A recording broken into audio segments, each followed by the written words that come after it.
Top 9 infrastructure projects that are coming to Cebu. Cebu is the leading major city in the Philippines next to Manila. It is one of the biggest contributor to the economic growth of the country and is consistently held as one of the premier tourist destination in the world. But like any other metropolis in the Philippines, Cebu is still left behind in terms of infrastructure developments when compared to other major cities in the world like Singapore, Tokyo or London. This problem in slow infrastructure development is what the Build program of President Duterte is trying to solve in the shortest possible time. Fortunately for the Cebuanos, some of the big-ticket projects under the Build program is going to Cebu. And some projects are funded by private companies. So, let us take a look on these projects that are coming or planned for Cebu. But before we start, if you are new to this channel, please click the subscribe button and hit the notification bell para laging updated sa mga bago nating videos. At number 1, Metro Cebu Expressway, Cebu Circumferential Road. This is one of the biggest projects for Cebu that will cost around 20 to 30 billion. The Metro Cebu Expressway will link Danau City in the north to Naga City in the south. The total length of the road is expected to be 74 kilometers. It will traverse to the cities of Danau, Mandaue, Cebu, Talisay and Naga as well as to the municipalities of Compostela, Liloan, Consolacion and Minglanilla. The project is expected to be completed by 2022 before the term of President Duterte ends. Around 300 million pesos was already released to acquire the road right-of-way. Some part of the expressway will be at the upland area of those mentioned cities and municipalities and may include some subway along the way. This is already an ongoing project and thus closer to becoming a reality.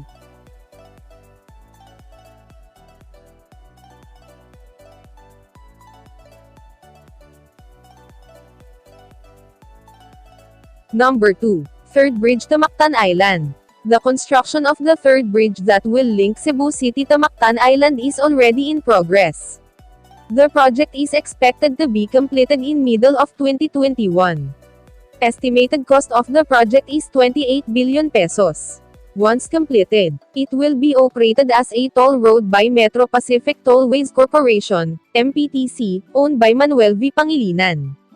Cebu-Cordova Link Expressway is a 8.5-kilometer project that will link islands of Cebu. Actual construction update of the projects can be seen here in this video. Same with Metro Cebu Expressway, this project is already close to becoming a reality as construction for the project has already started.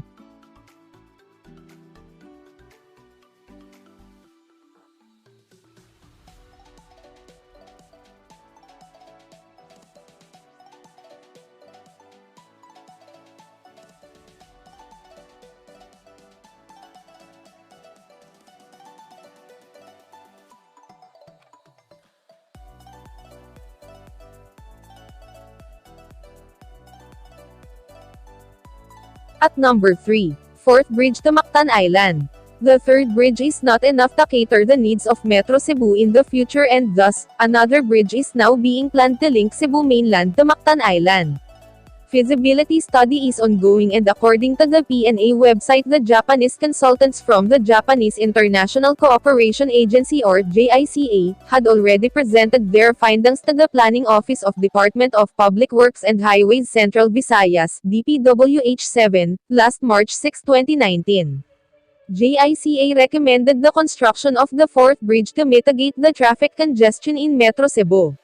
According to the initial recommendation, the bridge will be at 6.78 km in length with a 0.58 km bridge component and a 6.20 km coastal road component.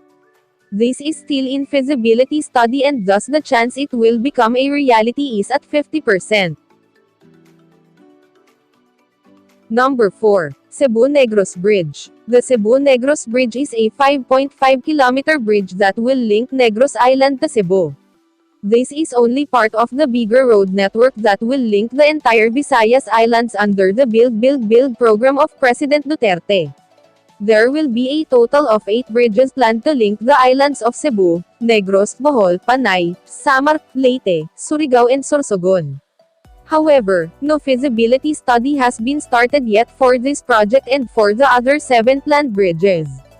But at least for now the plan has already crossed the mind of our leaders, and let us just hope that this only a matter of time and budget. Since no feasibility study yet, the chance that this project will become a reality under the current administration is very low. Number 5. Cebu-Bohol Bridge. Like the Cebu-Negros Bridge, this project is also part of the dream project to link the entire islands of the Visayas region. This bridge is one of the 8 bridges being planned for the Visayas. If pushed through, this will be a 24.5-kilometer bridge that will link Cebu and Bohol. Last February, 2018, the Freeman reported civil works for this bridge is initially slated in 2020 and will be funded by the Asian Development Bank. So hopefully, we can hear new updates for this one. The chance of this to become a reality is high, knowing that connecting Bohol and Cebu will contribute a lot in boosting the tourism and economic standing of both provinces. At number 6. LRT Cebu, Subway and Elevated System. On February 27, 2019, the Department of Transportation, DOTR, had already held the groundbreaking for the Metro Manila subway system. This is one of the biggest in the build policy of President Duterte. Aside from the capital subway, the government is also planning to build another subway system in Cebu. DOTR is targeting to have the LRT along with the BRT to be operational by 2020. However, as of this time, no construction has been heard about this project. Nonetheless, it is a good thing we hear there is a plan for Cebu for an elevated and subway LRT system.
At number 7. Cebu BRT System. As Cebu progresses to become one of the leading cities in the country, the demand for mass transportation for the city has become one of the priorities of the local government in Cebu. One of the proposed solution is the BRT system. The project has already a proposed budget and the feasibility study has also been completed. However, this has been put on hold due to some key people who questioning the efficiency of this system. These people are calling to scrap the project and have it replaced with what they think more efficient method, which is the LRT system. Last December 2018, Inquirer reported that DOTR will push through with Cebu BRT plan. Former Cebu City Mayor Tomas Osmeña said in the previous reports that he has nothing against Cebu having an LRT system as it will complement with the Cebu BRT system.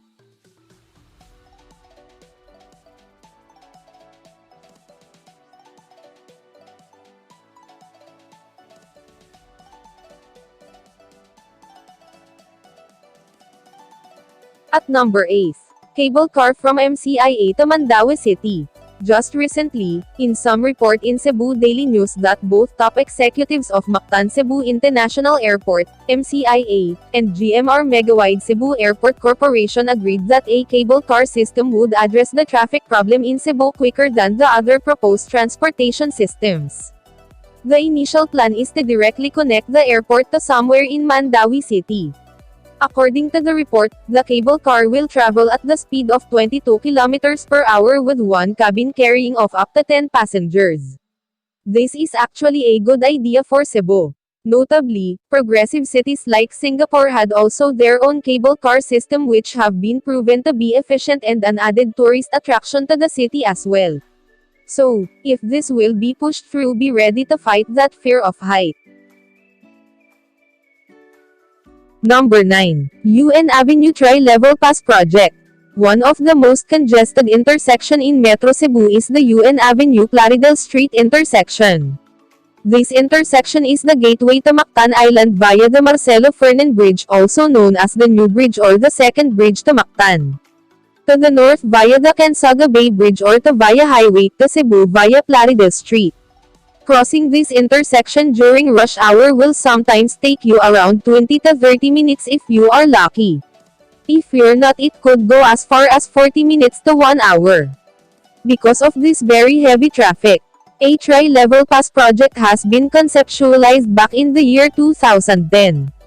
A tri-level pass includes the normal road that we know today, a planned underpass in the intersection plus a flyover. This is indeed a good project for Metro Cebu, most importantly for the people living or frequently traveling to the north. The project has already started as construction for the service road has already begun.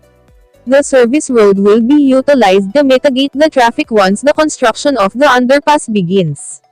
However, according to the report of Sunstar, the flyover has been cancelled as this did not complement to the master plan for Cebu's transportation system. If you like this video, please click the subscribe button and hit the notification bell